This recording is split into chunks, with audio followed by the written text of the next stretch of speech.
Esta questão, muito tem sido dito e muito tem sido falado ao longo do tempo. É necessário nós termos aqui presente várias posições que têm sido tomadas, não apenas em campanhas eleitorais, mas as posições que têm sido tomadas pelos partidos ao longo dos tempos. E devo dizer que o PSD, neste aspecto, está particularmente à vontade. Em 2011, entendendo que tínhamos uma situação financeira muito má na Câmara Municipal e muito falta de transparência, optámos por pedir uma auditoria à Câmara Municipal. Uma auditoria financeira. Na altura, essa auditoria financeira que foi pedida foi apelidada de incompetência, de patetice e muitos outros adjetivos que nos foram atribuídos. Mas nós entendemos na altura, e agora sabemos que temos razão relativamente a essa posição que foi tomada, entendemos que era a posição correta para se tomar. Porque uma auditoria, em primeiro lugar, não visa apenas situações de corrupção, situações menos claras. Visa, essencialmente, auditar métodos e funcionamentos, as contas, a forma como a Câmara Municipal apresenta as suas contas. E a razão foi-nos dada no relatório da Inspeção-Geral de Finanças, que, aliás, o Sr. Presidente da Câmara Municipal escondeu de toda a oposição desde dezembro de 2012 até agora, entregou-nos há pouco tempo. Vá-se lá saber porque é que nos entregou. Provavelmente terão sido incitados ou indiciados para entregar à oposição. E nós, quando tivemos acesso a esse documento, conseguimos perceber que muitos dos números que nós estávamos a trabalhar, muitos dos números que nós estávamos a votar ao longo dos tempos, não eram números reais. E isso é necessário nós compreendermos. E a credibilidade que, eventualmente, a candidatura da CDU pudesse ter aqui, com os números que aqui apresenta, quando diz que tem saldos líquidos positivos neste momento e em 2013, essa credibilidade é absolutamente nula. Nós devemos ter precisamente em conta isso. É porque os números que foram apresentados até agora são números que a Inspeção-Geral de Finanças, em documentos que todos nós temos acesso, que estão aqui, todos nós temos acesso a estes documentos, todos nós vereadores temos acesso ao documento, ficámos com dados absolutamente espantosos, como correções na ordem, em 2009, de 9,7 milhões de euros, em 2010, 10,4 milhões de euros, em 2011, 10,9 milhões de euros por ano. Portanto, estamos a falar correções que foram pedidas pela Inspeção-Geral de Finanças. Mas mais, nós chegámos a uma conclusão, através desse relatório que tivemos acesso, que todos os dados que estavam a ser fornecidos ao Tribunal de Contas não eram dados reais. Aliás, os números, apenas pelos títulos, nós conseguimos lá chegar: insuficiência do processo de elaboração da gestão orçamental, falta de fiabilidade da informação financeira, endividamento municipal global insustentável e situação financeira desequilibrada em termos de curto prazo. O endividamento global do município de Seixal apresenta um nível desadequado do seu quadro financeiro. Reparem, eu estou a ler documentos oficiais, eu não estou a fazer campanha eleitoral, eu não estou a dar números que sejam meus ou elementos que sejam dados por mim. São elementos oficiais. A informação reportada à DGAL, relativamente ao final de 2011, não refletia com inteira fiabilidade a situação do município de Seixal ao nível do limite do endividamento externo. Ou seja, do endividamento local também. O que é que isto quer dizer? Aquilo que nós pugnávamos em 2011, em junho de 2011, está aqui refletido. E aquilo que não nos foi permitido fazer, aquela auditoria que não nos foi permitida fazer, fez-nos perder tempo e fez-nos chegar a uma situação absolutamente dramática à data de hoje. E a situação que é absolutamente dramática à data de hoje, para além de um passivo que neste momento está para além, isto é dados de final de 2012, 104 milhões de euros, 104 milhões, quando em 2007 eram de 50 milhões 910 mil euros. Portanto, aumentou mais do dobro, mais do que 50% do dobro da dívida pública no mandato e mais um ano. Portanto, são situações completamente dramáticas que esta Câmara Municipal vive neste momento. Pergunta-se como é que se chegou a este estado de coisas. Com alguns dados que eu vos posso dar, nós podemos chegar a algum tipo de conclusões. Mas não é certamente com as transferências orçamentais, não é certamente com aquela única desculpa que esta Câmara Municipal consegue apresentar, que é o poder central, que são os governos. A Câmara Municipal só tem os governos como resposta na sua boca, na sua mente. É sempre o Governo Central, é sempre responsabilidade do Governo Central. Muitas das vezes até se me perguntar porquê que a Câmara Municipal, porquê que este Executivo não entrega as chaves e deixa o Governo governar, uma vez que não tem responsabilidades de absolutamente nada. Isto é uma pergunta que muitas vezes me ocorre.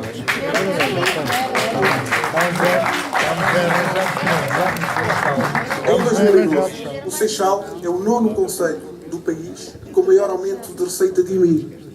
Atenção, que a receita do IMI, é preciso nós tentarmos perceber estas coisas. Quando a Câmara Municipal mete a responsabilidade de transferências orçamentais do Governo para as autarquias locais, é bom dizer que com a nova fórmula, as receitas que não eram transferidas para os municípios, a partir de 2007 passaram a ser. E neste momento, o Seixal é o 9º concelho que tem mais. E posso-vos dar aqui um dado curioso. Neste momento, a transferência do IMI é de 21 milhões de euros, quando nós estávamos a falar em 2007 de um valor de 14 milhões de euros. Reparem que subiu mais de 7 milhões de euros, só em transferência de IMI. Aquilo que a Câmara Municipal diz, com um argumento bastante falacioso, é que as transferências da Administração Central diminuíram. Essas transferências da Administração Central em si, em grosso, não englobando tudo o resto, de facto diminuíram ligeiramente, mas não diminuíram desde 2009. Atenção, porque começámos, se estivermos em 2007, com 13 milhões e 800 mil euros, e neste momento temos o mesmo valor que tínhamos em 2007. É verdade que era expectável que houvesse aqui um aumento. Isso é uma verdade. Mas nem sequer aqui há essa diminuição. Poderá aqui haver uma diminuição porque houve em 2009 um aumento e em 2010 para 15 milhões. Mas estamos a falar de um valor que não chega sequer aos 2 milhões de euros, que é perfeitamente compensado com aquele número que eu vos dei há bocado. E estes números não é para vos encher de números, mas é para vocês compreenderem. Quando a Câmara Municipal diz que a Administração Central deixou de fazer transferências, se nós somarmos, e é muito fácil de fazer esta conta, se nós somarmos os 13 milhões aos 21 milhões, dá muito mais dinheiro, dá um aumento significativo relativamente, por exemplo, ao ano de 2009, em que tínhamos 15 milhões, mais 17 milhões de euros. É só uma questão de fazer... Paulo, são de facto imensos números e acho que a maior parte das pessoas ficam baralhadas com tanto número. Deixe-me só fazer uma pergunta muito concreta. Sim, com certeza. O candidato Joaquim Santos afirmava aqui que a situação atualmente está completamente equilibrada. Não, a situação, eu penso que comecei por responder a essa questão, mas ainda bem que a coloca dessa forma. É que não está de todo equilibrada. Está equilibrada nos números que são apresentados, mas que não são números que sejam reais, não são números que sejam viáveis. Mas o que é que se baseia para fazer essa Vou já responder. Não são números, em primeiro lugar, reais, porque, efetivamente, esses números, só mesmo nas contas que a Câmara Municipal apresenta, e só mesmo o Executivo CDU é que consegue confirmar esses números, porque toda a oposição, em uníssono, não consegue confirmar esses números. Em segundo lugar, não são fiáveis. Eu próprio acabei de mostrar aqui um documento oficial que diz que esses valores, esses números não são fiáveis. Mas muito mais do que isso, se nós tivermos aqui em conta, e basta fazermos aqui um exercício, nos últimos 3 mandatos, a Câmara Municipal teve lucros de exercício, lucros nos seus exercícios, nos 3, num valor total de 30 milhões de euros. E isto não é muito difícil de fazer esta conta. A Câmara Municipal teve 30 milhões de euros de lucro nos últimos 3 anos. Então nós perguntamos, onde é que está a situação financeira da Câmara? Tão necessitada que está de fazer um empréstimo de 40 milhões de euros. Porquê que a Câmara Municipal se teve um lucro de 30 milhões de euros nos últimos 3 exercícios, que é no fundo quase o nosso mandato todo, onde é que eles vão buscar a necessidade de fazer um empréstimo de 40 milhões de euros?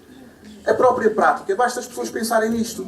Nem é preciso nós fazermos aqui grandes contas, não é preciso nós estarmos aqui com grandes números, basta nós pensarmos porque é que a Câmara Municipal, neste momento, no país, é que tem a maior taxa de endividamento de curto prazo. É aquela que tem, para pagamento aos seus fornecedores, 534 dias, quando em 2008 eram 43 dias. Então, se esta Câmara Municipal, neste momento, tem uma situação líquida financeira positiva, porquê é que não paga os seus credores? E depois vai dizer que a culpa é do Governo.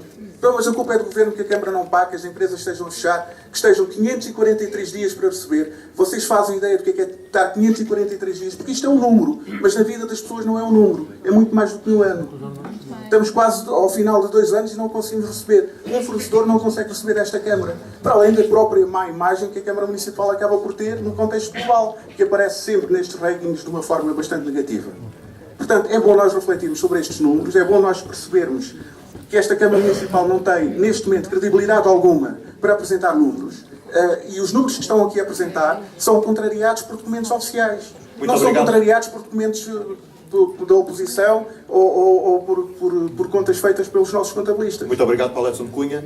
Luís Cordeiro, reconhece também a existência de um enorme endividamento na autarquia, mas acusa também o Conselho de estar estagnado e paralisado. Verdade? Bom, boa noite, primeiro que tudo. Eu queria começar, naturalmente, por agradecer ao Setúbal na Rede e ao Diário da Região terem promovido esta iniciativa, porque, de facto, contrariamente às outras eleições, havia condições aqui internas de fazer, e neste momento esses jornais que desenvolviam essas mesas redondas e esses debates deixaram de existir, infelizmente. Quero agradecer também ao Público e Digital por nos ter recebido, a todos os presentes, mas queria começar esta minha intervenção por referir uma situação que nestas eleições autárquicas vamos ter. Pela primeira vez vamos ter umas eleições autárquicas onde foi promovido pelo Governo e pelo Governo do PSD-CDS uma extinção de freguesias. Eu não queria deixar de iniciar este meu debate sem reafirmar a minha firme oposição a essa extinção de freguesias e manifestar o meu desejo que no próximo Governo de Esquerda consigamos fazer reverter esta situação e que novamente as populações possam ser escutadas de maneira a serem elas a decidir da sua reforma administrativa. Não quero deixar de referir, também com muito prazer, que no Conselho de Seixal, e talvez fosse quase dos únicos a nível do país, que por unanimidade na Assembleia Municipal foi votado contra esta extinção de freguesias. E, portanto, isso era uma situação que eu previamente não queria deixar de referir. No que diz respeito, concretamente, à situação financeira do município, não há dúvida nenhuma que, nos últimos governos, o ataque ao poder local tem existido. E tem havido, naturalmente, uma redução de financiamento e de verbas para os municípios. Mas também eu disse, já em algumas entrevistas que dei, que agora a cota-parte maior da má gestão deste Executivo tinha propiciado esta situação.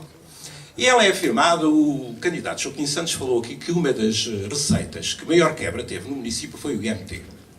Bom, mas naturalmente eu no Executivo, que tem maioria absoluta há mais de 38 anos, eu exigia que tivesse um perfeito conhecimento da situação do Conselho e destas condições para antecipar, porque era previsível, pela situação de crise que vinha atravessando, que essa receita iria deixar de existir.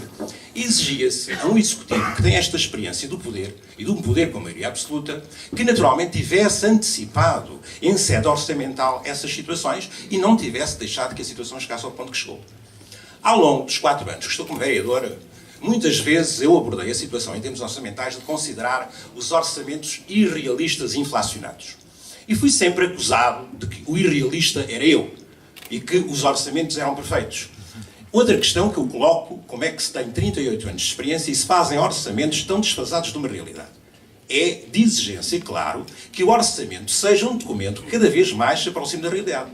Pois que a própria relatório da Inspeção-Geral de Finanças, que nos foi distribuído tardiamente, não, como o vereador Paulo Edson disse, em dezembro, mas em março, sim, é a data que está aqui do despacho final do Secretário de Estado, e, portanto, desde março que esse documento está nas mãos da Câmara e só agora em agosto nos chegou. E esse documento diz, de uma forma muito objetiva e muito clara, aquilo que eu acabei de afirmar. E diz aqui, numa página, concretamente,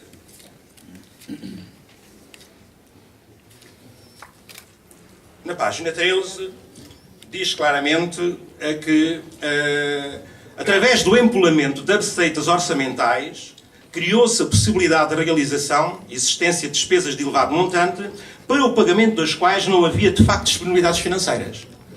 Isto é dito no relatório da IGF e comprova aquilo que eu, durante várias discussões de orçamento, apresentei. Sem dúvida nenhuma, estávamos a desenvolver orçamentos que eram irrealistas, na perspectiva de receitas que não iriam ser obtidas e depois comprometeram-se despesas para as quais as receitas não existiram. E, naturalmente, deu-se o aumento do endividamento da autarquia. A autarquia de Seixal tem, sem dúvida nenhuma, um endividamento enorme. E o anuário, saído há pouco tempo, dos técnicos oficiais de contas, diz claramente que no ano de 2011, a autarquia que mais aumentou a sua dívida foi o Seixal. Está em primeiro lugar no ranking. Num ranking que não é nada agradável. E, naturalmente, esta situação de que o Sr. Vereador e o Sr. Candidato Joaquim Santos acabou de dizer há pouco que a situação da autarquia estaria consolidada com o PCO, eu admito que venha a ser consolidada. Mas a que custos? Porque essa é uma situação que tem que ser analisada. O plano de consideração orçamental vai claramente hipotecar o funcionamento deste Executivo e desta Câmara durante os próximos 12 anos. Porque durante esses 12 anos, se analisar de uma forma muito fria e muito objetiva o conteúdo desse plano, verifica-se que entre as despesas correntes da autarquia e os pagamentos do serviço da dívida irão ficar praticamente afetados durante 12 anos quase 75% do orçamento da Câmara. Naturalmente, e isto é na base da garantia que as receitas previstas se vão de facto concretizar. Porque este PCO, é claro, é importante dizer, vai nos deixar debaixo de um controle não só das finanças, para as quais semestralmente a autarquia tem que enviar um relatório consubstanciado, garantido que a execução orçamental é aquela, exatamente, e se tivermos em qualquer momento uma quebra de receitas, algo vai ter que ser feito. Aliás, esse plano de consideração orçamental prevê, e é importante que se diga, que o aumento da taxa de IMI se venha a fazer nos próximos 3 anos. Neste momento temos uma taxa de IMI para prédios que já foram avaliados de 0,395 e daqui a 3 anos passaremos a ter uma taxa de 0,425. Quer isto dizer que, para além do aumento de IMI que a população já sofreu em função do aumento da reavaliação patrimonial, vamos ter sobre esse aumento um outro aumento que esta taxa de IMI, e isto está escrito no plano de consideração orçamental que a Câmara nos forneceu, não é invenção minha nem de espécie alguma, e que ela há dito claramente que se as receitas não conseguirem cobrir as despesas, e o plano exige que anualmente a relação entre despesas e receitas seja exata, não podendo haver qualquer falha, a Câmara poderá estar obrigada a mexer em taxas, se as receitas não forem aquelas que estão previstas. E isto é algo que a população tem que saber claramente. Esta situação, como disse atrás, advém daquilo que eu considero uma política orçamental não exata, não tendo em linha de conta as situações concretas e objetivas e dando origem a esta situação. Não queria deixar de referir aqui uma situação que eu acho um pouco deselegante.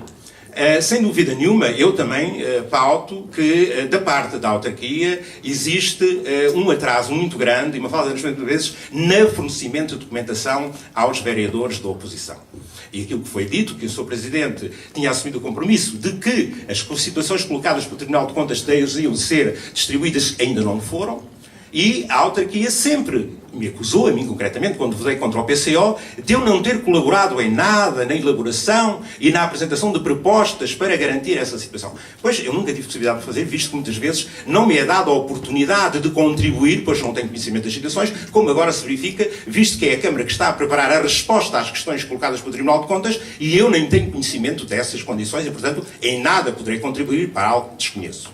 Mas eu queria referir que a questão da falta de transparência e de um aumento da democracia participativa que é necessária nesta Câmara, o Sr. Candidato Samuel Cruz falou na questão das reuniões de Câmara. Mas eu costumo dizer muito o seu a seu dono.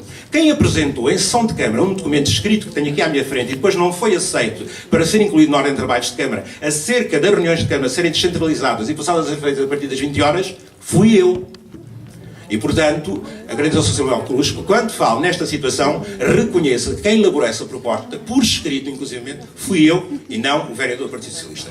E nestas questões convém que nós coloquemos o seu a seu dono, porque muitas vezes é dito que o Bloco de Esquerda é uma força que, enfim, é uma força que não contempla a realidade, uma força aventureira, uma força radical, mas, portanto, fez propostas ao longo deste mandato. E esta foi uma das concretas, para além de ter feito outras. E, portanto, estas questões têm que ser claramente ditas.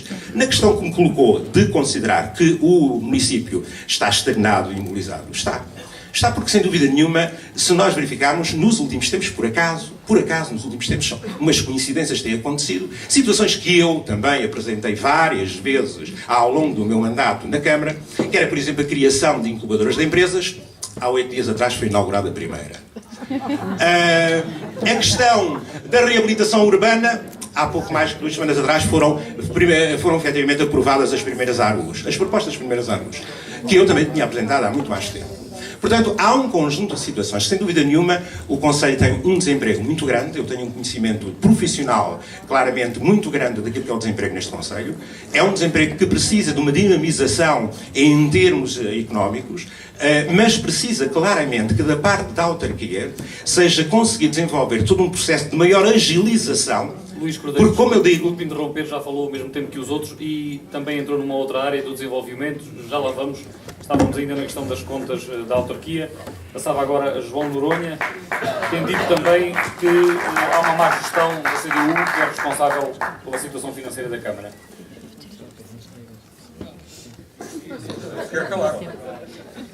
Obrigado. Ora, muito boa noite a todos.